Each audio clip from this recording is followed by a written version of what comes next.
There are those who would vilify Dan Freeman's character, calling him a troublemaker, rabble-rouser, an angry black man, a disgrace to our race, or just too aggressive and extreme. It is easy to see him as the antagonist in an American fairy tale, but I propose seeing Dan as a victim of two of America's greatest tragedies, inequality and injustice. Like many, Dan earned a merit-based promotion. He successfully completed the CIA training program with all its rigor. He went from being a young man living in inner-city Chicago to a CIA agent. But because he's a black man, he would never earn the respect the position garners or experience the full benefits of his achievement. Dan determined it more expedient to use his access to the system as a weapon against it. Although his tactics in this book may seem overzealous and dangerous, the essence of his intent should not be ignored. Growing up black and poor in the inner city has a significant impact on societal perspective. The synthesis of pain and power drive Dan Freeman to extreme measures with unbridled passion. Honestly, when we look in a mirror, many of us can see parts of Dan glaring back. The message is very clear for him. The fight against the system of racism requires an indirect approach, an impeccably designed covert operation. Freeman, the spook, is a freedom fighter who deliberately puts himself in the center of every battle. Spooking, as my family and I frame it, is just that, working from the inside out. Around the time of World War II, white soldiers often referred to their black counterparts as spooks, and, later, the term also referred to spies who were notorious for their ghost-like maneuvers. This double entendre represents the duplicity of Freeman's existence. A black man attempting to excel in a predominantly white career on purpose, whose intention is to overthrow an entire city by establishing and training an inner-city youth guerrilla militia. This kind of duplicity is not unique to Dan Freeman. I believe all people of color in America adopt it, in some measure, to survive. It is challenging to build successful families and careers while also being reminded constantly by politicians, judges, and police officers that your black life doesn't really matter. This is just one reason for the incredible frustration and unrest. Black and brown people in this country work hard to navigate and participate in a predominantly white society, but also desperately seek a profound way to express and celebrate their own culture and heritage. It's a social merry-go-round, and the inconsistency is dizzying. This American experience is immensely disproportionate, riddled with injustice and hypocrisy that somehow survives from generation to generation.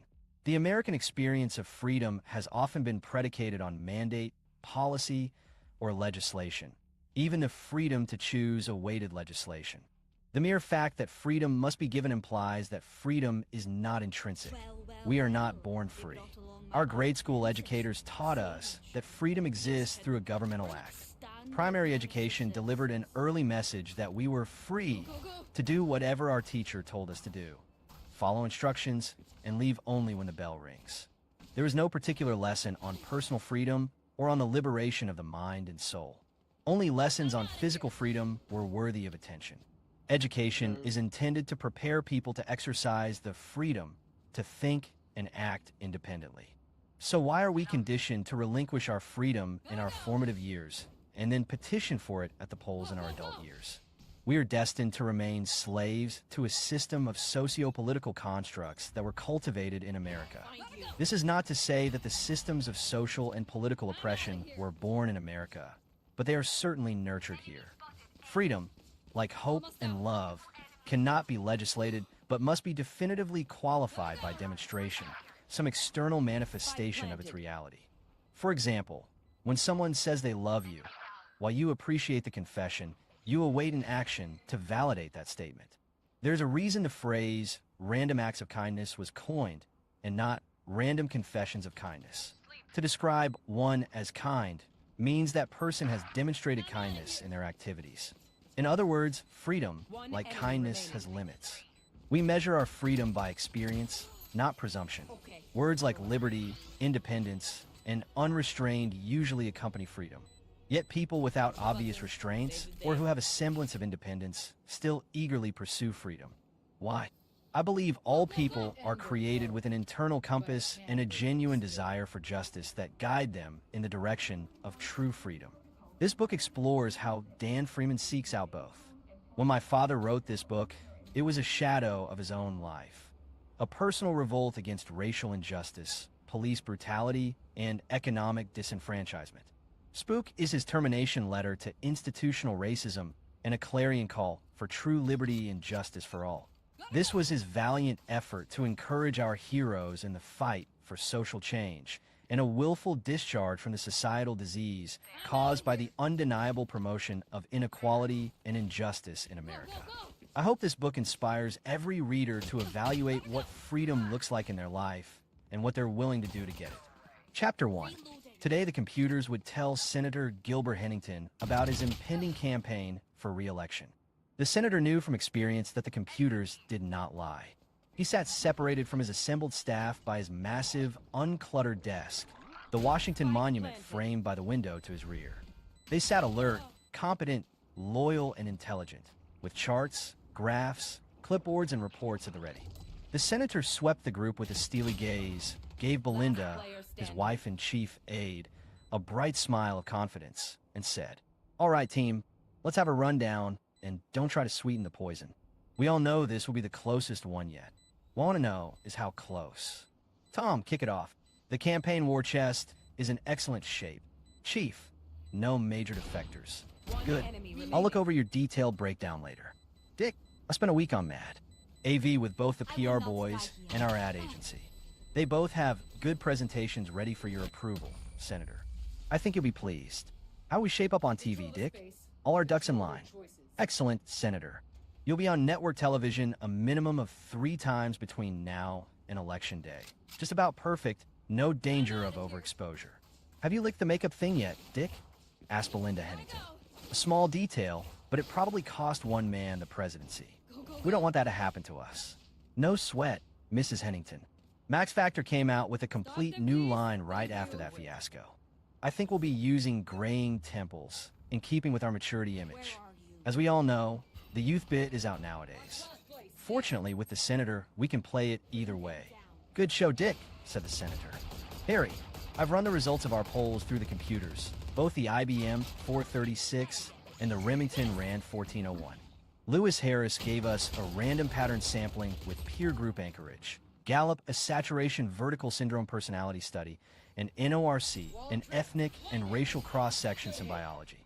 The results check out on both computers, although I'm programming a third as a safety valve checkout. The computers have you winning the election, Senator, but by less than 3,000 votes. A small shift, and there goes the ballgame. The senator, startled and troubled, glanced nervously toward his wife. She gave him a smile of reassurance. Do the computers indicate a possible breakthrough, he asked, with any of the peer groups? How do we stand with the Jewish vote? You're solid with the Jews, Senator. Where you're in trouble is with the Negroes. The Negroes, exclaimed Senator Hennington. Why? I have the best voting record on civil rights on Capitol Hill. Nice. Just last year, I broke the ADA record for correct voting on civil rights with 97.64. Our polls reveal a sharp decline just after your speech requesting a moratorium on civil rights demonstrations.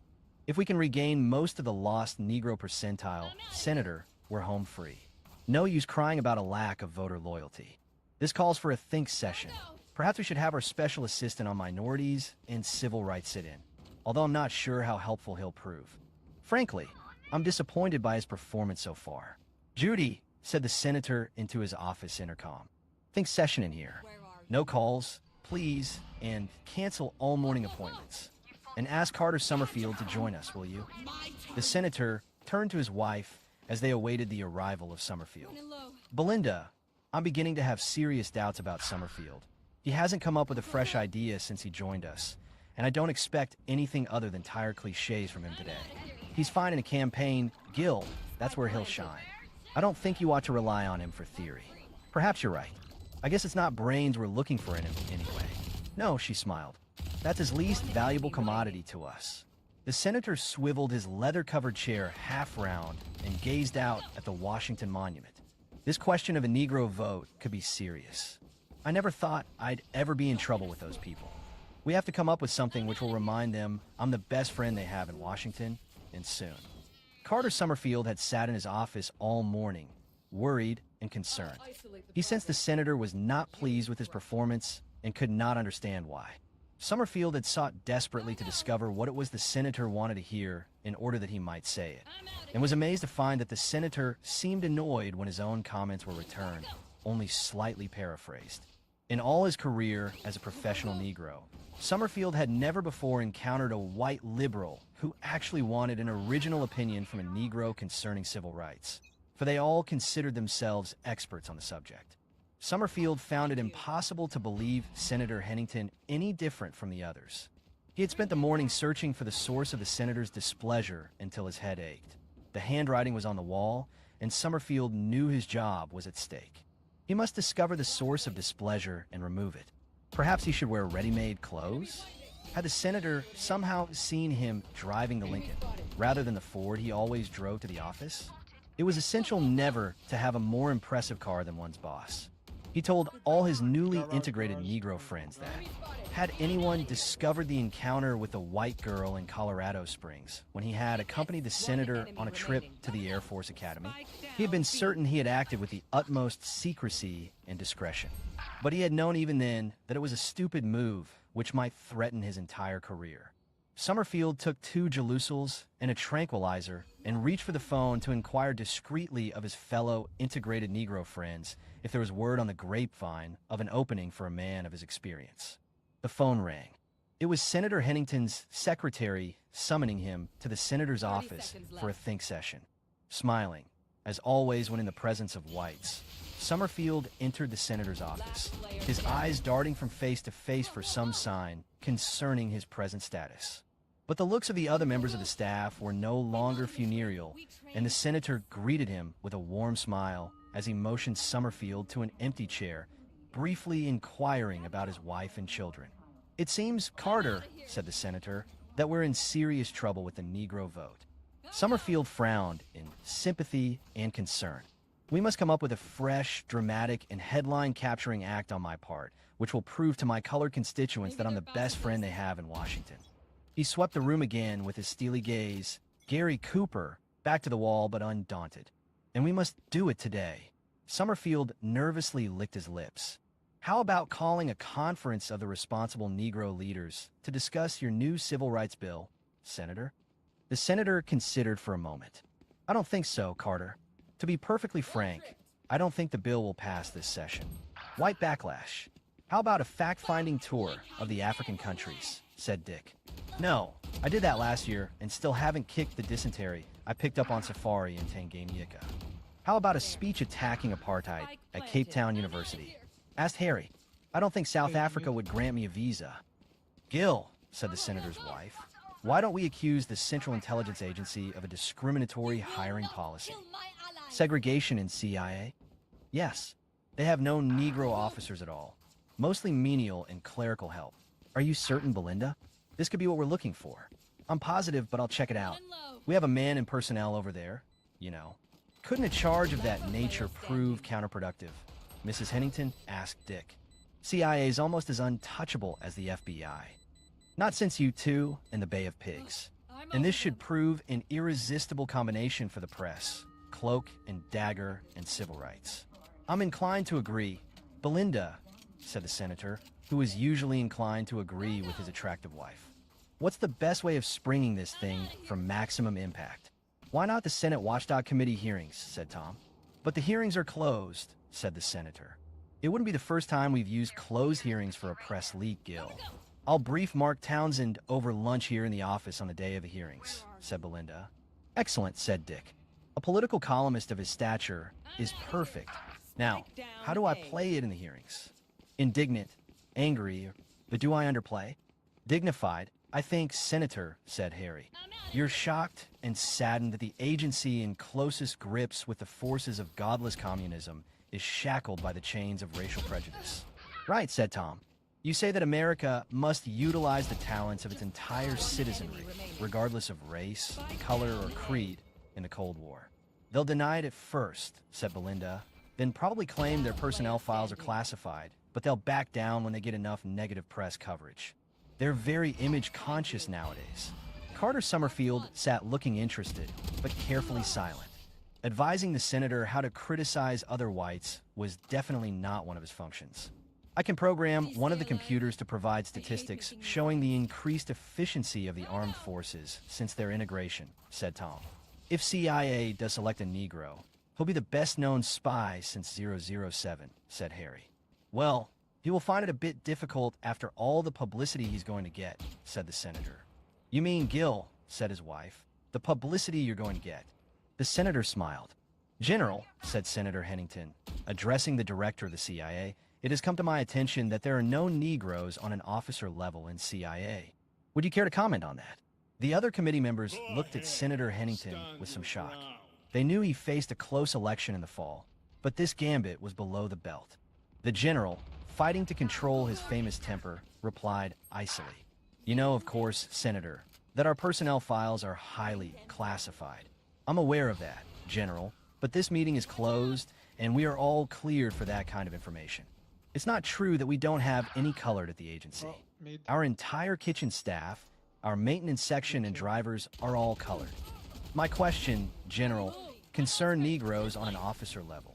Well, we don't have any colored officers. Do you think, General, that a policy of racially selective recruiting, which excludes a full 10% of our population, is a wise one? Yes. While I personally have no race prejudice, I feel Negroes are not yet ready for the highly specialized demands of intelligence work. Really, said Senator Hennington, smiling a smile of patronizing pity into the face of bigotry. It's a question of sociology rather than prejudice. A gap simply exists between the races, which is a product of social rather than racial factors. There are Negroes who have bridged that gap. If so, I would welcome them in CIA. I would suggest you make more of an effort to find them. Senator Hennington, said the committee chairman, in his rich, aristocratic Southern drawl, we all know that deceit, hypocrisy, duplicity are the everyday tools of our agents in the field. Much to their credit, the childlike nature of the color mentality is ill-suited to the craft of intelligence and espionage. I'm afraid, Mr. Chairman, replied the senator, once again entering into the charade concerning race he had conducted with his Southern friend for well over a decade. I don't understand what you mean by the color mentality. There is the question of cover, said the general. An agent must be capable of fading into the background, adopting the guise of the person one cannot remember minutes after meeting him. Negroes in the field would be far too conspicuous. General, I'd rather not carry this conversation any further. I would appreciate a report in a month's time concerning the progress of the establishment of a merit hiring policy at CIA. The luncheon table had been trundled away, and Belinda Hennington and the famous political columnist Mark Townsend sat in the conversation corner of the senator's office, sipping brandy from large snifters. Both the senator and I wanted to give you an exclusive on this, Mark, said Belinda. Thanks, Belinda. Are you sure this checks out? The government is supposed to be at the forefront in merit hiring. Not CIA. We're positive. I have a man at CIA. Mind if I check him out on this? Of course not. You can use an undisclosed CIA source in your lead. This could bring civil rights back into the headlines. It's been suffering from overexposure lately. You're right, Mark. The public is tired of the same old thing. Fire hoses, cattle prods, dogs on the one hand and singing, marching, and praying on the other. Civil rights could use a good public relations man. When will the senator make an official statement? I should guess after the wire services and television pick up your beat. About 3 days, I should think. Sound about right. Where will you conduct the press conference? Right here. The Washington Monument makes a good backdrop for the television cameras. Almost a Hennington trademark. Townsend had left, and Belinda was sipping a well-earned scotch in the rocks when the senator returned. She mixed her husband a drink as he sank into the leather chair behind his big desk. How did it go today, dear? She asked. Couldn't have gone better, honey. I'm certain this is it. Yes, dear, by this time next week we'll have a Negro vote wrapped up again. She handed the senator his drink and rested one sleek hip on the polished mahogany of the desk. Never take the voters for granted.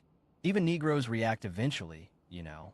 I'd have thought the CIA would have been more alert on a thing like this.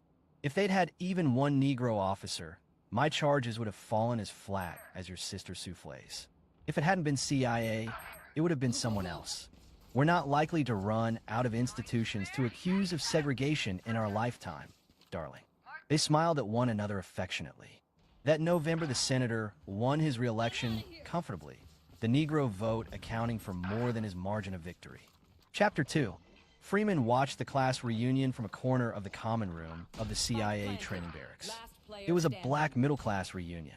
They were black bourgeoisie to a man, black nepotism personified. In addition to those who had recruited themselves upon receiving notice that the CIA was now interested in at least token integration, 5 were relatives or in-laws of civil rights leaders, for others of Negro politicians. Only Freeman was not middle class, and the others knew it.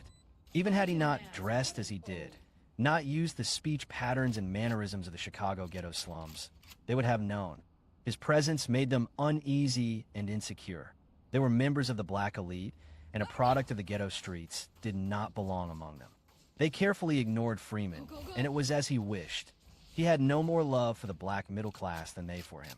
He watched them establishing the pecking order as he sat sipping a Scotch highball. It was their first day in the training camp after months of exhaustive screening, testing, security checks. Of the hundreds considered, only the 23 present in the room had survived and been selected for preliminary training, and, constantly reminded of it since they had reported, they pranced, posed, and preened in mutual and self-admiration. To be a Negro firster was considered a big thing, but Freeman didn't think so. Man, you know how much this 12-year-old Scotch cost me in the commissary? 3 bills and a little change. Chivhead Regal. As long as I can put my mouth around this kind of whiskey at that price, I'm in love with being a spy. You know they call CIA agent spooks? First time we'll ever get paid for that title. Man, the fringe benefits, they just don't stop coming in. Nothing to say of the base pay and stuff. We got it made. Say, baby, didn't we meet at the Penn Relays a couple of years ago? In that motel on the edge of Philly? You remember that chick you was with, Laline? Well, she's teaching school in Camden now, and I get a little bit of that from time to time. Now, man, don't freeze on me. I'm married, too, and you know Laline don't give a damn. I'll tell her I saw you when we get out of here. Where'd you go to school, man? Fisk. I went to Morris Brown. You frat? Q? You got a couple brothers here, those 2 cats over there. What you major in? What'd your father do? Your mother working, too? Where your wife go to school? What sorority? What kind of work you do before you made this scene? How much bread you make? Where's your home? What kind of car you got? How much you pay for that suit? You got your own pad? Or you live in an apartment? Cope apartment. Tell me that's the new thing nowadays. Clue me in. You got color TV? Component stereo or console? Drop those names. Doctors I have known, lawyers, judges, businessmen, dentists, politicians, and great Negro leaders I have known. Drop those brand names. GE, Magnavox, Ford, GM, Chrysler, Zenith, Brooks Brothers, Florsheim, Johnny Walker, Chivas Regal, Jack Daniels. Imported beer. DuPont carpeting, wall-to-wall. Wall-to-wall drags with split-level minds, remote control color TV souls, and credit card hearts. Play Who Do You Know and Who Have You Screwed. Blow your bourgeois blues. Your nigger soul sold for a mess of materialistic pottage. You can't ever catch Charlie, but you can ape him and keep the gap widening between you and those other niggers. You have a ceiling on you and yours, your ambitions. But the others are in the basement, and you will help Mr. Charlie keep them there. They eyed Freeman uneasily. He was an alien in this crowd. Somehow, he had escaped the basement. He had moved up to their level, and he was a threat. He must be put in his place. He would not last, breeding told, but he should know that he was among his betters. The tall, good-looking one with the curly black hair and light skin approached Freeman. He was from Howard and wore his clothes Howard style, the cuffless pants stopping at his ankles. His tie was very skinny, and the knot almost unnoticeable, his shoulder padding non-existent. He had known these arrogant Chicago niggers like Freeman before, thinking they owned Howard's campus, moving in with their down-home ways, their Mississippi mannerisms, loud laughter, no manners, elbowing their way into the fraternities, trying to steal the women, making more noise than anyone else at the football games and rallies. One of those diddy-bop niggers from Chicago had almost stolen his present wife. Where you from, man? You don't seem to talk much. No, I don't. Don't what? Don't talk much. I'm from Chicago. Chicago? Where you from before that? Way back, Georgia. Snatch back, Mississippi. You look like you just got off the train, man. Where's the paper bag with your sack of fried chicken? Freeman looked at him and sipped his drink. No, seriously, my man, where you from? A lot of boys here from the South. How come you gotta pretend? I bet you don't even know where State Street and the Loop is. How you sneak into this group? This is supposed to be the cream, man. You sure you don't clean up around here? Freeman stood up slowly, still holding his drink. The tall one was standing very close to his armchair and had to step back when Freeman rose. Baby, I will kick your ass. Go away and leave me to hell alone. The tall one opened his mouth to speak. A fraternity brother sidled up, took his arm, and led him away. Freeman freshened his drink and sat down in front of the television set. After a lull, the black middle-class reunion resumed. He had not made a mistake, he thought. All niggers looked alike to whites, and he had thought it to his advantage to set himself apart from this group in a way that would make the whites overlook him until too late. They would automatically assume that the others, who looked both the whites and these Saturday niggers, Freeman thought, would ignore him until too late. And he thought, Whitey will be more likely to ignore a nigger who approaches the stereotype than these others who think imitation the sincerest form of flattery. He smiled when he thought about walking into his friend's dental office that day. Hey, Freebie, what's happening, baby? Ain't seen you in the Boulevard Lounge lately. Where you been hiding? Got something new on the string. No, been working. Look, you know the cap you put on after I got hung up in the Iowa game? I want a new one, with an edge of gold around it. Gold? You must be kidding. And where you get that refugee from Robert Hall's suit? That's where I bought it. I'm going out to Washington for a final interview panel, and I want to please the crackers. His friend nodded. He understood. Freeman did not spend much time socializing with the rest of the Negro pioneers, those chosen to be the first to integrate a segregated institution. He felt none of the gratitude, awe, pride, and arrogance of the Negro firsts, and he did not think after the first few days that many of them would be around very long. And Freeman had come to stay. They had calisthenics in the morning and then 6 hours of classes. Exams were scheduled for each Saturday morning. They were not allowed to leave the area, but there was a different movie screened each night in a plush small theater. There was a small PX, a swimming pool, a bar, and a soda fountain. There was a social area at each end of the building in which they lived that included pool tables, ping pong, a television room with color TV, chess, and checker sets. There was a small library containing technical material related to their classes and light fiction, magazines, and periodicals. There was a music room with a stereo console containing an AM/FM receiver and with records consisting mostly of show tunes from Broadway hits of the last decade. There were Coke machines. It was like a very plush bachelor officer's quarter. There were basketball courts, badminton courts, a 9-hole golf course, squash courts, a gym, a 220-yard rubberized track, a touch football field. After the intensive screening, which they had undergone prior to their selection, none of the rest thought that the classes and examinations were anything more than window dressing. They settled down to enjoy their plush confinement during the training period, after which they would be given offices in the vast building in Langley, Virginia, down by the river. Freeman combined a program of calisthenics, weight training, isometrics, running, and swimming, which never took more than an hour, usually less than half that time. He would watch television or read until dinner, take an hour's nap, and then study until midnight. No one at the training camp, white or colored, thought it strange that Freeman, a product of the Chicago ghetto, where Negroes spend more time, money, and care in the selection of their wardrobe than even in Harlem, should be so badly dressed. Or that, although he had attended 2 first-rate educational institutions, he should speak with so limited a vocabulary, so pronounced an accent, and such Uncle Tom humor. They put down to the fact that he had been an athlete who had skated through college on his fame. Freeman did not worry about the whites, because he was being exactly what they wished. The Negroes of the class would be ashamed of him, yet flattered by the contrast. But there might be a shrewd one among them. There was only one. He approached Freeman several times with penetrating questions. The fraternity thing put him off. You a fraternity man, Freeman? He asked once over lunch. Nah, I was once because of the chicks. You had to have that pin, you know. Almost as good as a letter in football. But I thought that kind of stuff was silly. I used to be a Kappa. He looked at Freeman coldly. I'm still a Kappa, he said. He finished lunch and never spoke to Freeman again. Midway through the 4th week, 3 of the group were cut. They were called in the front office and informed that their grades were not up to standard, and that same evening they were gone. Panic hit the group, and there were several conferences concerning what should be done. Several long-distance phone calls were made, 3 to politicians, 5 to civil rights bureaucrats. The group was informed that they were on their own and that after the time, energy, money, and effort that had gone into their integration, they should feel obligated to perform up to the highest standards. Freeman had received the best grades in each of the exams, but no one was concerned with that fact. 2 others left the following weekend, although their grades were among the highest in the group. Freeman guessed correctly that it was for homosexuality and became convinced that in addition to being bugged for sound, the rooms were monitored by closed-circuit TV. He was right. The telephones, even the ones in the booths with coin boxes, were bugged as well. The general received a weekly report regarding the progress of the group.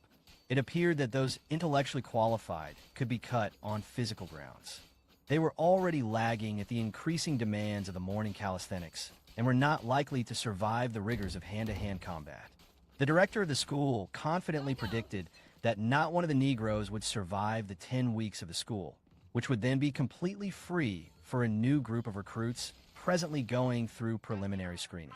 It was to the credit of Freeman's unobtrusive demeanor that the school's director did not even think of him, in spite of his excellent grades and physical condition, when making his report to the general.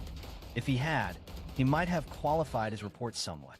The general instructed his school's director to forward complete reports to the full senatorial committee. He intended to head off any possible criticism from Senator Hennington. He could not know that the senator was not in the least concerned with the success or failure of the Negro pioneers to integrate the Central Intelligence Agency. He had won his election, and for another 6 years, he was safe. When this group is finished, I want you to begin screening another. Don't bother to select Negroes who are obviously not competent. They have already demonstrated their inability to close the cultural gap, and no one is in a position seriously to challenge our insistence not to lower standards for anyone. It will cost us a bit to flunk out 6 or 8 a year, but we needn't worry about harassment on this race thing again in the future if we do. It's a sound investment, said the general. He was pleased and again convinced that he was not personally prejudiced. Social and scientific facts were social and scientific facts. He ate a pleasant meal in his club that evening and noted that there were both white and colored present. The whites were members and guests.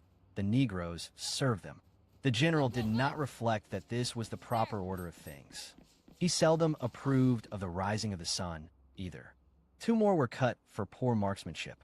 Freeman had obtained an ROTC commission at college and had served in Korea during the police action. He was familiar with all of the weapons except the foreign ones, and a weapon is a weapon. Only the extremely high cyclic rate of the Schmeisser machine pistol bothered him, and that did not last very long. Mr. Freeman, the retired Marine gunnery sergeant, said, "That is an automatic weapon and designed to be fired in bursts." "Why are you firing at single shot?" "It's to get its rhythm, Sergeant. I couldn't control the length of the burst at first, and I was wasting ammo, but I think I have it now." The sergeant knew that Freeman had been an infantryman, and Marines, in spite of what they claim, have at least a modicum of respect for any fighting man. "Okay, Mr. Freeman, show me what you mean. Targets 1 through 5, and use only 1 clip. Call the bursts, Sergeant. 3, 5, 5.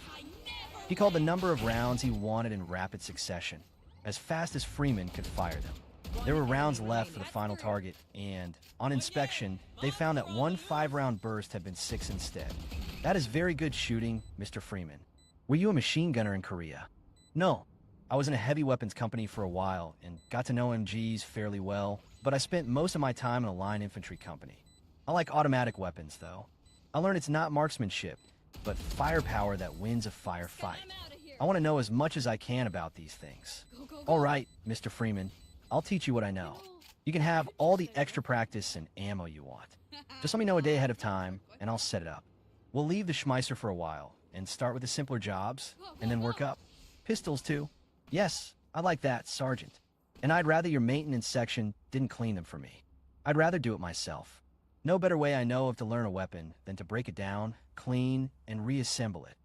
The gunnery sergeant nodded his head, and something rather like a smile crossed his face. Freeman read everything in the library on gunnery, demolition, subversion, sabotage, and terrorism. He continued to head the class in examination results. There was much more study among the group now, and they eyed one another uneasily, wondering who would be the next to go. They had no taste for returning to the jobs they had left: civil rights bureaucracies, social welfare agencies, selling insurance, heading a playground in the ghetto, teaching school, all of the grinding little jobs open to a non-professional, middle-class Negro with a college degree. Long after Freeman retired, between midnight and 1, his program not varying from a schedule he had established during the first week, the rest of the class studied far into the night. The group was given the Army Physical Aptitude Test, consisting of squat jumps, push-ups, pull-ups, sit-ups, and a 300-yard run. Freeman headed the group with a score of 482 out of a possible 500. The men finishing second and third to him in academics were released when they scored less than 300 points. There were only 2 other athletes in the group, one a former star end at Florida A&M, the other a sprinter from Texas Southern. They were far down on the list academically, although they studied each night until dawn. It was just a matter of time before they left. In 2 months, there were 5 of the group left, including Freeman. Hand-to-hand combat rid them of 2 more. The instructor was a Korean named Sue, but Calhoun, his supervisor, was an American from North Carolina. The niggers would leave, or Calhoun would break their necks. He broke no necks, but he did break one man's leg and dislocated another's shoulder. He was surprised and angered to find that Freeman had studied both judo and jiu-jitsu and had a brown belt in the former and a blue stripe in the latter. He would throw Freeman with all the fury and strength he could muster. Each time Freeman took the fall expertly. He dismissed the rest of the class one day and asked Freeman to remain. "Freeman, I'm going to be honest with you. I don't think your people belong in our outfit. I don't have anything against the rest of the group. I just don't think they belong. But you I don't like. Well, I guess that's your hang-up. I don't like your goddamn phony humility, and I don't like your style. This is a team for men, not for misplaced cotton pickers. I'm going to give you a chance. You just walk up to the head office and resign, and that will be it. Otherwise, we fight until you do. And you will not leave this room until I have whipped you and you walk out of here, or crawl out of here, or are carried out of here and resign. Do I make myself clear? Yes. Whitey, you make yourself clear. But you ain't running me nowhere. You're not man enough for that." Freeman felt the adrenaline begin coursing through his body, and he began to get that limp, drowsy feeling, his mouth turning dry. "I can't back away from this one," he thought. "Mr. Sue will referee. International judo rules. No chops, kicks, or hand blows. Falls and chokeholds only. After a fall, you get 3 minutes rest, and we fight again, and I keep throwing you, Freeman, until you walk out of this outfit for good." "Mr. Sue," they bowed formally and circled one another, each reaching gingerly for handholds on the other's jacket. He had 15 pounds on Freeman and wore a black belt. But a black belt signifies only that the wearer has studied judo techniques enough to instruct others.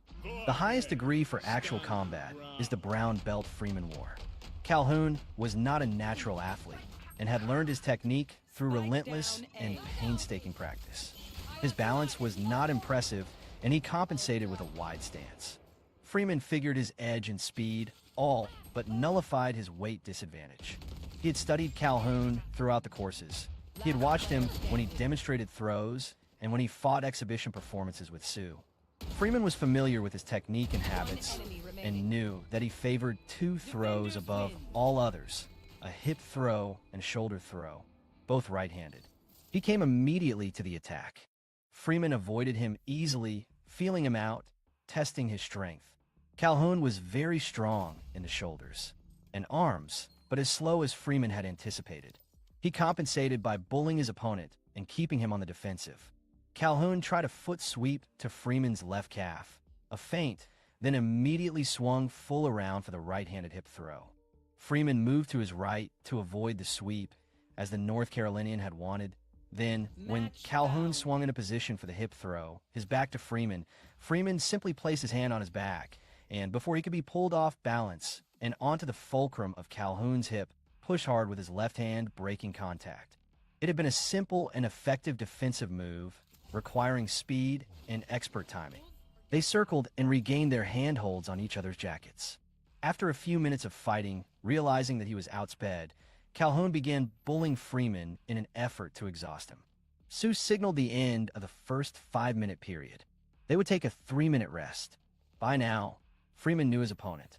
You'd be dangerous in an alley, thought Freeman, but you hung yourself up with judo, karate, or jujitsu, maybe to slow me down with the chops and kicks. But there's just no way you can throw me in judo, white boy. He wondered whether to fight or to continue on the defense. He looked at Calhoun, squatting Japanese style on the other side of the mat, the hatred and contempt naked on his face. No, he thought, even if I blow my scene, I gotta kick this Ofri's ass. When you grab me again, Whitey, you're gonna have 2 handfuls of 168 pounds of pure black hell. He took slow, deep breaths and waited for the 3 minutes to end. Sue nodded to them. They strode to the center of the mat, bowed, and reached for one another. Freeman changed from the standard judo stance, with feet parallel, body squared away, and facing the opponent, to a variation, right foot and hand advanced, identical to a southpaw boxing stance. It is an attacker's stance, the entire right side being exposed to attack and counter from the opponent. Freeman relied on speed, aggressiveness, natural reflexes, and defensive ability to protect himself in the less defensive position. He wanted only one thing, to throw this white man. He moved immediately to the attack. Freeman tried a foot sweep. His right foot to Calhoun's left followed. Up with a leg throw, Osadagir, then switched from right to left, turning his back completely to his opponent, whose rhythm he had timed, and threw him savagely with a right-handed hip throw. Calhoun lay there and looked at Freeman in surprise. He got slowly to his feet, rearranging his judo jacket and readying his belt. Freeman did the same. Then, facing him, he bowed, as is the tradition. Calhoun remained erect, staring at Freeman coldly. Freeman maintained the position of the bow, hands on thighs, torso lowered from the hips. Calhoun-san, you a judoka. You will return bow of Freeman-san, hissed Sue. Reluctantly, Calhoun bowed. They returned to their places on the mat, squatting Japanese style, waiting for the 3 minutes to end. Freeman wondered if he could keep from killing this white man. No, he thought he's not worth it, and it would really blow the scene. But he does have an ass-kicking coming, and he can't handle it. This cat can't believe a nigger can whip him. Well, he'll believe it when I'm through. Sue signaled them to the center of the mat. Freeman methodically chopped Calhoun down. He threw him with a right foot sweep, a left-handed leg throw, another hip throw, and finally a right-handed shoulder throw. Calhoun, exhausted by now, but refusing to quit, reacted too slowly and landed heavily on his right shoulder, dislocating it. Sue forced the shoulder back into the socket, and the contest was finished. Saying nothing, they bowed formally, and Freeman walked slowly to the locker room. It was the end of the day, Friday, and he would have the weekend to recuperate. He would need it. Calhoun asked for an overseas assignment. Within 3 days, he left for leave at his family home in North Carolina, then disappeared into the Middle East. Freeman would have to be more careful. There were holes in his mask. He would have to repair them. Chapter 3. The director of the school reported to the general on the new group. General, I'm afraid that there is at least one who might stick it. I thought you told me only 2 weeks ago that there was hardly a chance that any of that group would last. That's correct, General. Even with the facts on paper before me as I made the report, I somehow forgot that the man existed. He has a way of fading into the background. You can't remember his face, or what he looks like, or what he has said, even minutes after you have spoken to him. But the records speak for themselves. He leads the class in everything, and his marks are above average, although not by much for our regular classes. Who is the man? His name is Freeman, sir. Is that the one who had the altercation with Calhoun? Yes, sir, and Sue reports that he could have killed Calhoun. Sue thinks him one of the finest natural judoists of his experience. But Calhoun is rated one of the best men we have in hand-to-hand combat. That's true, General, but in all honesty to Calhoun, this man has had several years' experience as a judoist. He has fought in the Midwest Regional Championship for the last 3 years, qualifying for the national finals, but refusing the trip because of work commitments. Our physical instructor considers him one of the finest natural athletes he has ever seen. True, they do make good athletes. Great animal grace and reflexes. I'm disappointed, however, in Calhoun. Sue indicates that there was no provocation. He's just too dedicated to the agency. Can't stand the idea of standards being lowered. Can't say that I disagree with him. Well, he has a chance to prove himself in Yemen. The general picked up some papers from his desk in dismissal. When the director of the school had almost reached the door, the general lifted his head. This man Freeman, if he survives this group, is to go into the incoming class. He might do well among his own people, but competing with whites might be another cup of tea. He is not to be treated unfairly, but he is not to be given any advantage, either. The general motioned the director back to the chair. What kind of man would you say he is? Well, slow-witted, a plodder. He studies 5 hours a day, 7 days a week. Only in athletics does he seem to do things naturally. Physically, he could be expected to react instantly and efficiently, but in a mental crisis, I don't know. I thought as much. Then there is no question of his going into the field. Even if he does survive the group, we cannot subject the lives of other agents in the field to his deficiencies. We will find something for him here in headquarters. Thank you. That will be all. Keep me posted on this group. 2 weeks before the scheduled ending of the training, Freeman was alone. He watched the last of the group leave. No one bothered to say goodbye. Freeman had no friends among them, and his continued presence in the camp was an insult. He settled himself in front of the television set and pressed the remote control button and watched the white fantasy world in full color. Freeman finished the course and was congratulated in a small ceremony in the director's office. There were to be 3 weeks before the new group arrived, and he elected to remain in the camp, except for a few days' leave. He drove to an all-Negro housing development just across the Anacostia River and applied for a 1-bedroom apartment. He then drove to New York and checked into the Hotel Teresa in Harlem. He made the rounds of the Harlem bars the first evening, before heading downtown to the jazz joints. His Robert Hull suit and 2 pointy shoes were in the hotel closet, his gold-edged tooth cap in a plastic container in the bathroom, a plain one replacing it. He wore black-rimmed glasses, of plain glass, cordovan bluchers, a button-down shirt of English Oxford, and a dark sharkskin suit from J. Press. He saw Thelonious Monk at the 5 Spot, the band with Johnny Griffin, Charlie Mingus at the Village Gate. He saw Threepenny Opera in the Village and Five Finger Exercise, The Night of the Iguana, and I Can Get It For You wholesale on Broadway. He visited the newly opened Guggenheim and decided that Wright had goofed, but he enjoyed the Kandinskys. He visited the galleries on 57th Street and the Museum of Modern Art. His second night, he found a 6-foot, compatible whore who knew the night clerk at his hotel. He tipped the night clerk and the bellboy on duty, and each night after that, he would meet her in the bar between 2 and 3, and they would spend the night in his hotel room. He purchased 16 books, but deferred delivery until further notice.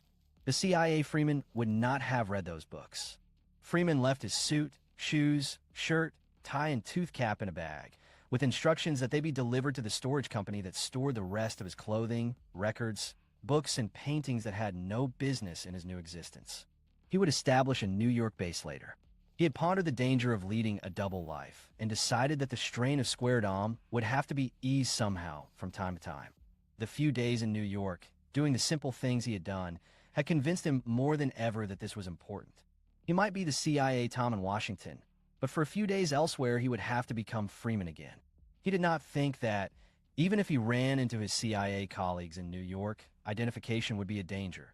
Niggers all look alike to whites, anyway, and no one would connect the New York Freeman with the Freeman who would pioneer integration in one of the most powerful governmental institutions in the United States. He left early Sunday morning, the top of the car down. He put the Morgan onto the New Jersey Turnpike and headed south for the nation's capital. The Morgan would have to go, he decided. It did not fit his painstakingly created image. He was sorry about that as he listened to the exhaust note over the roar of the wind and the car radio, but a Ford or Chevrolet would be better. Perhaps even an Oldsmobile or a Buick. He would be expected to own a car a bit outside his means, a bit more expensive and flashy than those of his peers at the agency. It was not difficult to conform to the image whites desired, since they did most of the work. They saw in most Negroes exactly what they most wanted to see. One need only impressionistically support the stereotype. Whites were fools, and one had constantly to fight in order not to underestimate their power and danger, because a powerful and dangerous fool is not to be underestimated. Add the elements of hypocrisy and fear, and one had an extremely volatile combination. It was a combination that could easily blow the country, even the world, apart. In the Army, Freeman had learned to respect, but not fear the potential danger of explosives. Rather, he had learned how to use them. He did not, as did the African diplomats, have difficulty with lunch on Highway 1 because he did not bother to try to get a meal in the greasy spoons and truck stops that dotted the highway like cancerous growths of chrome and neon. He stopped along the highway and ate a lunch he had packed the night before from a delicatessen. A pre-mixed martini over the rocks from a thermos, a cold chicken with potato salad, a mixed salad with oil and vinegar dressing, and a small bottle of Chablis, which had chilled in the cracked ice of the cooler.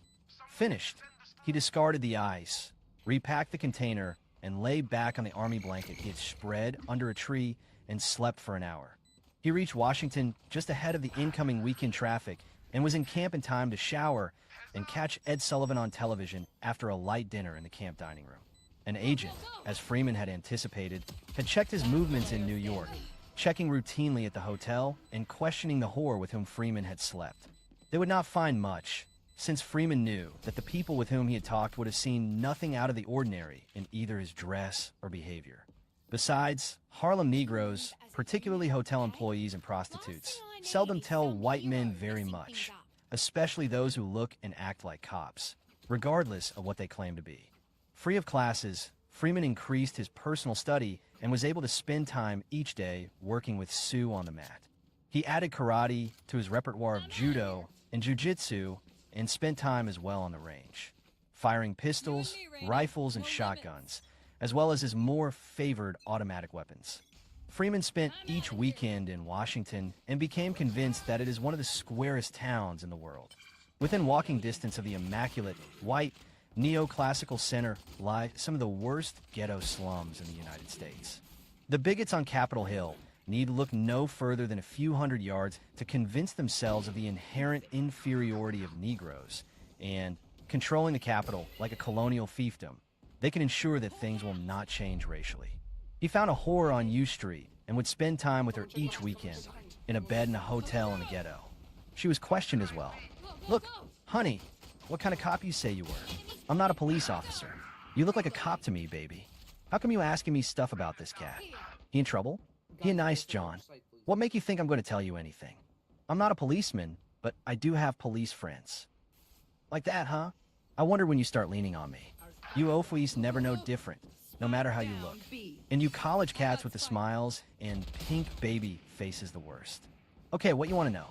He slipped her a 20. She picked it up from the table, never taking her eyes off his face. Have you ever known him to take dope? Marijuana? Heroin? Nah, he don't even smoke much. After he eats, after we done turn a trick, maybe 3 or 4 cigarettes all the time we together. He ain't no junkie, baby. Does he have a tendency to boast, brag? Him? Nah, he don't talk about himself at all. I thought he was a baseball player, even football, although he a little bit small for that. But he ain't nothing but muscle and prick. If he got any fat on him, I ain't found it. Does he gamble? Nah. One night, I took him up to a place. Cat owed me some bread, and I had to collect. Little poker, little craps. You just watch, and when we through, we leave. Tell you something about that man, though. People don't give him no shit. He moved quiet, don't say nothing, but I seen some bad cats move around him. This cat owed me the bread. He don't want to pay it. I don't tell him nothing about. What you say his name, Freeman? I don't say nothing about him being my man. I just took him there before we make it to the hotel, and maybe he wants some action. I get a cut. The cat owed me started to get a little off the wall about the bread. Then he look at Freeman. He just standing there watching the crap game. Quiet.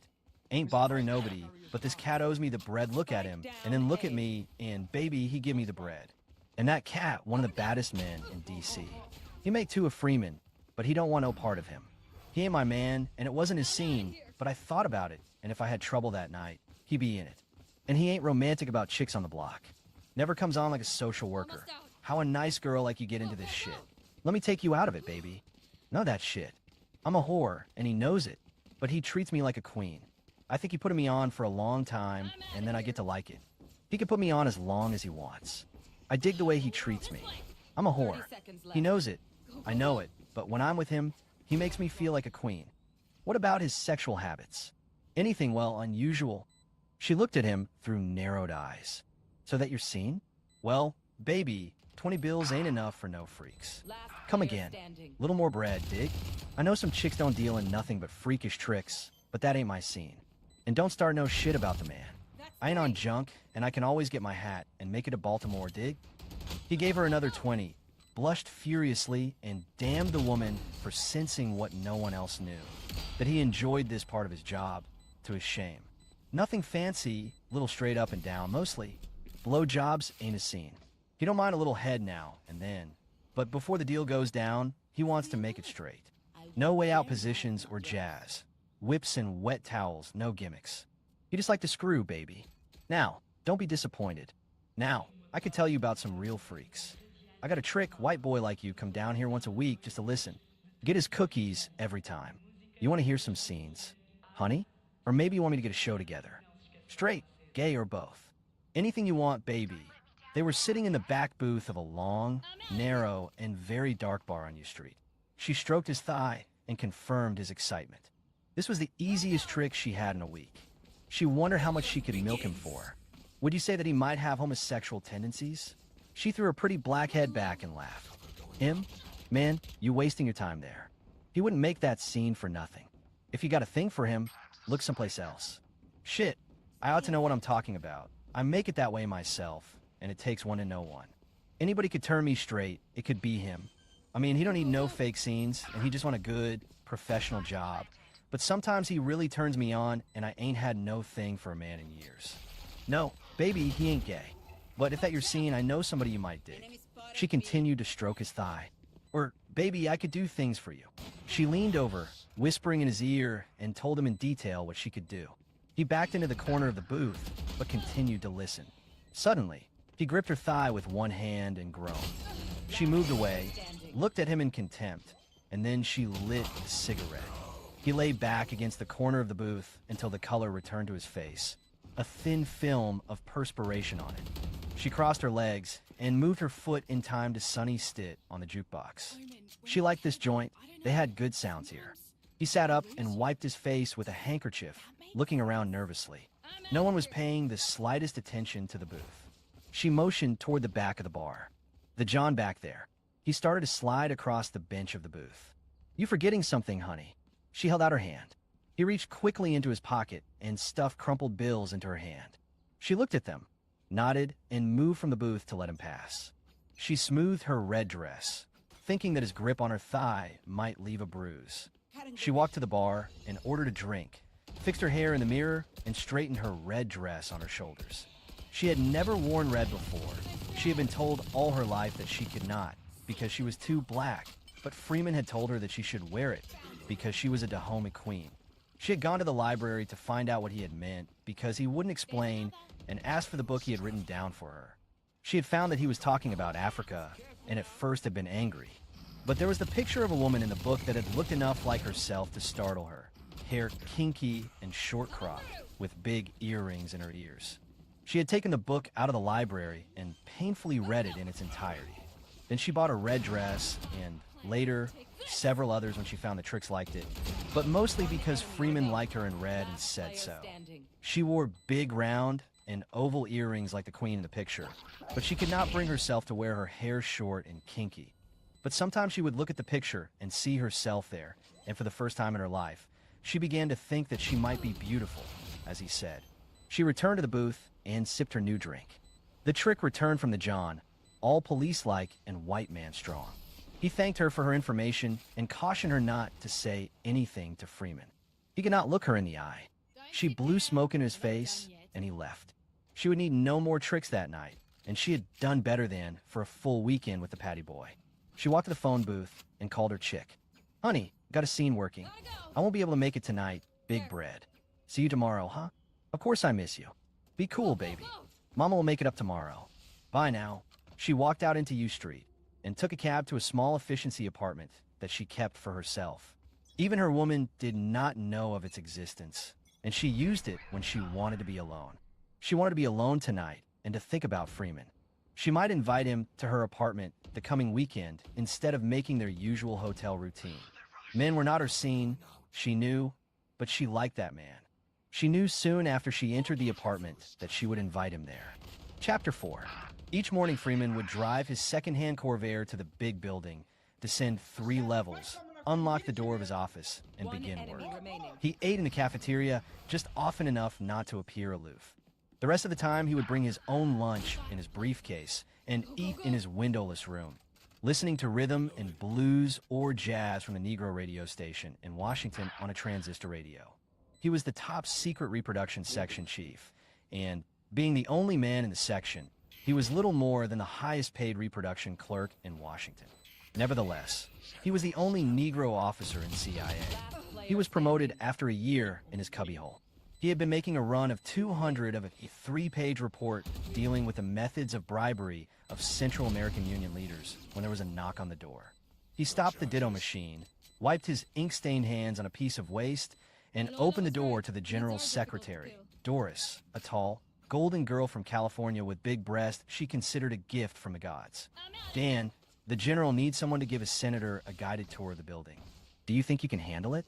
I usually do it, or one of the other secretaries, but we're up to our ears getting ready for the closed budget hearings next week. Now, if you don't think you can do it, say so, and I'll try to get someone else. I think I can handle it. Good. Then we can go right up to the general's office. She was standing very close to Freeman, and when she turned, she allowed one of her jutting breasts to brush his arm. She sat on the edge of his desk while he washed his hands in a basin in the corner. "Don't you like me? Why do you ask that?" he said. "Well, you don't seem very friendly when you bring top-secret documents up to the office. Sometimes you don't even seem to know that I'm around." She pouted prettily. "Well," said Freeman carefully, "it's just that I have a great deal on my mind, the responsibility of running the entire top-secret reproduction, you know? I want to make good, and sometimes I'm preoccupied with my duties. You know how it is. Actually, I think you're very intelligent and attractive. Everyone says so. To be the general's executive secretary at your age is quite an accomplishment. All of the other brass have secretaries who are much older. I'll try not to be so preoccupied the next time I bring some things to your office." He put on his coat and held the door open for her, and she brushed him again as she passed. He turned out the light and checked the door carefully to see that it was locked. They walked to the elevator, and he pressed the button to summon it. "You're very ambitious, aren't you?" she said. "Yes, I want to be the best reproduction section chief they've had here." "Oh, but you are. Everyone says what a good job you're doing. Much better than anyone ever expected. You know, I'm ambitious too. I don't want to be a secretary all my life. I've applied for lateral entry into the officers' corps, and if I pass the oral exams next year, I'll get an overseas assignment. I'm sure you'll pass." The elevator arrived, and they entered it. He pressed the button for the top floor of the building. "Well, I hope so," she said. "I'll probably start out under embassy cover, you know, handling cryptography and administration, but I hope eventually to be an operative agent. Well, I'm certain you'll be the prettiest spy wherever they assign you." They left the elevator, Doris managing to brush him again, and walked to the double doors of the general's suite of offices. They entered, and Doris settled herself behind her desk in the outer office and waved to the door behind. "Go right in, Dan. The general's expecting you." She thrust her breasts against the powder blue cashmere sweater she was wearing and was smiling to herself when Freeman walked to the door of the general's office. He knocked on the door and entered. The general waved him to a chair next to his massive desk. "Sit down, Freeman. Been hearing good things about you. Like being with our team." "Yes, sir." "Good. I think you know the building and the agency pretty well. Think you could take a group on a guided tour? As you know, we don't give many tours around here and are not staffed up like some of the other publicity hound agencies. It's the Senate committee, or most of them, and we try to keep them happy if we can. Think you're up to it?" "Yes, sir." "Good, then. Report to Morgan." It was a group of 3 senators and 3 congressmen. The senator to whom Freeman owed his job was among them. Senator Hennington was pleasantly surprised to find Freeman his guide. He knew that the rest of the group had flunked out, but as long as there was one Negro, the CIA was integrated. The senator considered it another victory in his long battle in the field of civil rights. He was pleased to be faced with the fruit of his efforts. "This, gentlemen, is our communications center, the nerve center of the agency. It operates around the clock, receiving and sending messages from and to the far reaches of the earth. If the communications for one day were laid end to end, they would reach to Denver and back again to Washington. The center, of course, operates around the clock and is fully protected down here from anything except a pinpoint direct hit of an H-bomb of at least 100 megatons. The entire city of Washington could be destroyed, and our communications center would continue to operate, carrying out its vital task as watchdog of the communist conspiracy. In the next room is our computer system, capable of turning the raw material of intelligence, coming in through the communications center, into viable facts, the kind of facts that keep us at least one step ahead of the Reds. That one crucial step ahead, gentlemen, has probably meant peace until now for the free world. Lose it by even half, and we may well lose our freedom with it. Freeman showed them through the building, climaxing the tour with a demonstration in the indoor firing range, himself firing alongside the regular firing master. That was certainly fine shooting, Freeman. Had you done a great deal of shooting before you came into the agency? No, sir, but the agency demands that we all qualify at least as marksmen and a very high percentage check out as experts. That's very interesting. Tell me, where did you go to school? Howard? Fisk? No, sir. Michigan State and the University of Chicago. Really? They have some fine football teams at Michigan State. I'll never forget their Rose Bowl victory a few years back. Tremendous comeback in the last quarter.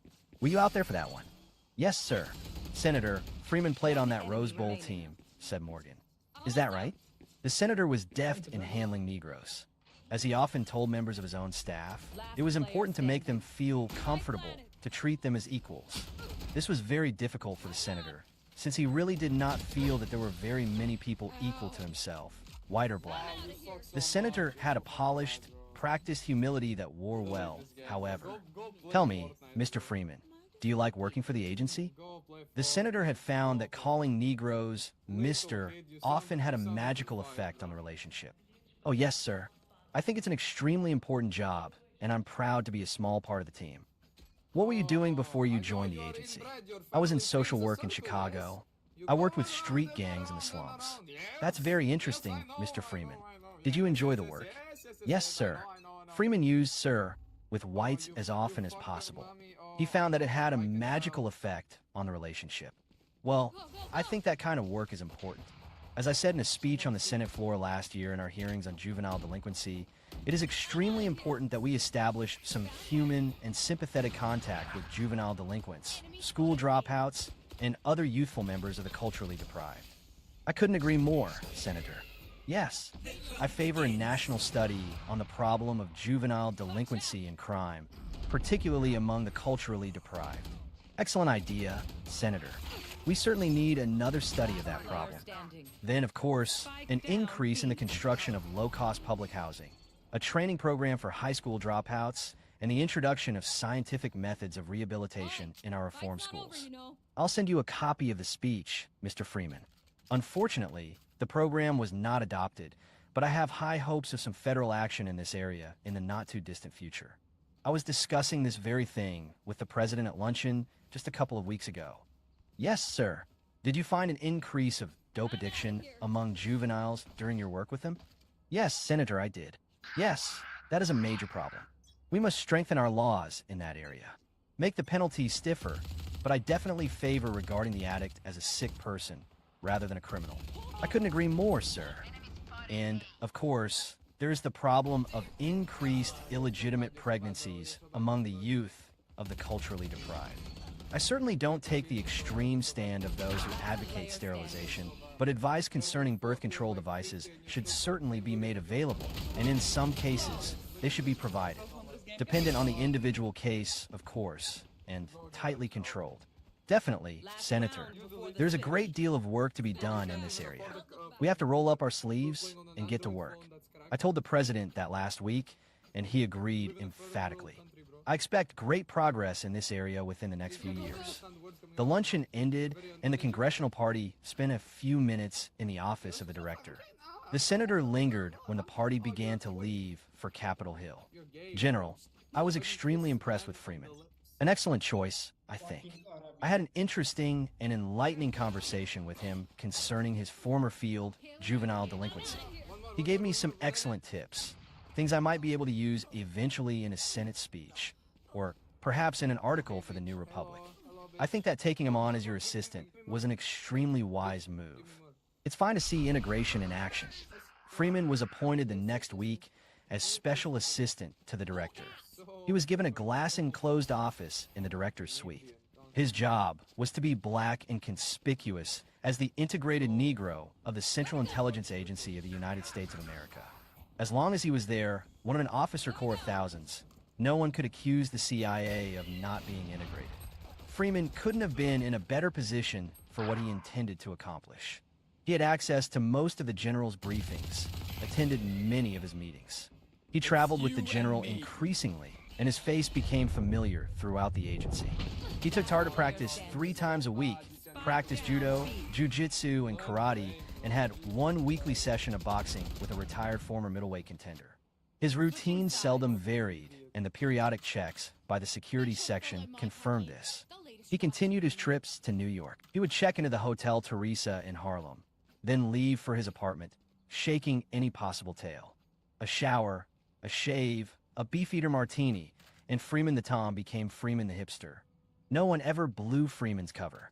They accepted at face value what he appeared to be, because he became what they wanted him to be. Working for the agency, in the agency, Freeman was the best undercover man the CIA had. Chapter 5. Freeman saw his Dahoma queen at least once a week. She told him of the interview with the agent, but he did not want to switch whores and complicate things. Finding a mistress among black Washington society promised to be tedious, unrewarding, and a potential threat to his carefully worked-out cover. His girl, Joy, came to Washington almost monthly, and twice she met him in New York Midtown hotels, since he would not reveal his soul whole even to her. Late one spring evening, they were lying in his bed in Washington. They had eaten a seafood dinner in a restaurant not far from his apartment, just north of the junction of the Anacostia and Potomac rivers. They had been seated by the kitchen, as usual. Later, they had listened to Sonny Stitt in a small jazz club just off U Street in the heart of the big Washington ghetto.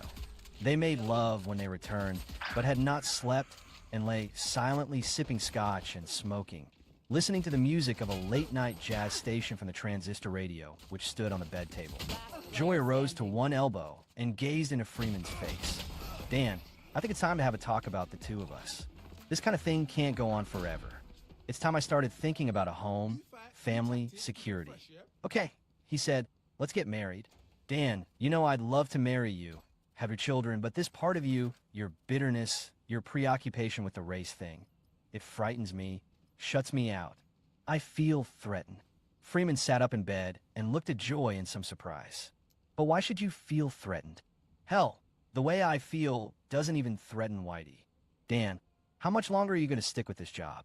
You haven't had a promotion in 4 years, and you're the only Negro officer they have. Once I prove myself, they'll recruit more Negroes. I'm certain of it. We can't all join the demonstrations. Some of us have to try quietly to make integration work. Are you going to prove yourself by taking a bunch of bored housewives on guided tours?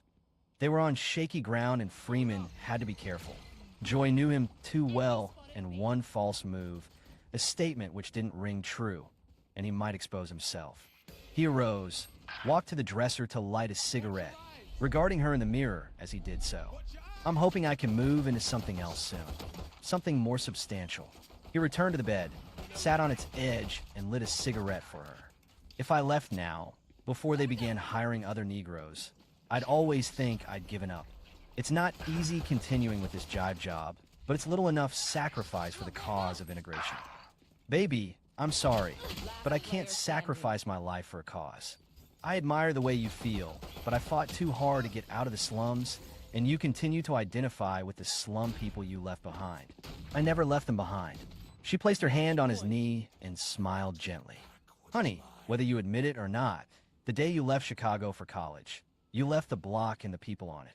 Besides, what's wrong with wanting to live in a decent neighborhood, to want the best for our kids? Who do you think pays for those nice things if not the people we ought to be helping because nobody ever gave them a chance to help themselves? Joy, have you forgotten you came off those same streets? Except for your college degree, those people are just like you. Not me, baby. I left that behind me. All those hot, stinky rooms, those streets full of ghosts. Yankees, Boris, Beams, Conmen. The crooked cops, the phony, fornicating creatures. And the smells. Garbage, stale sweat, stale beer, reefers, wine, and funk. That bad.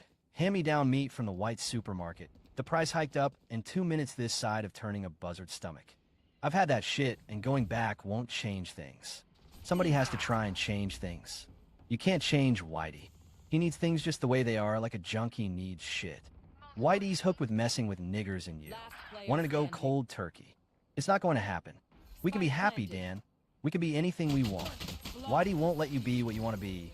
They put you in a pigeonhole marked nigger. How can I be happy that way?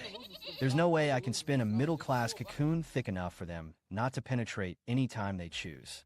Even if I could, what about the rest? We have our own lives to live. I can't live in this country like an animal. I'm a man. He was restlessly pacing the room.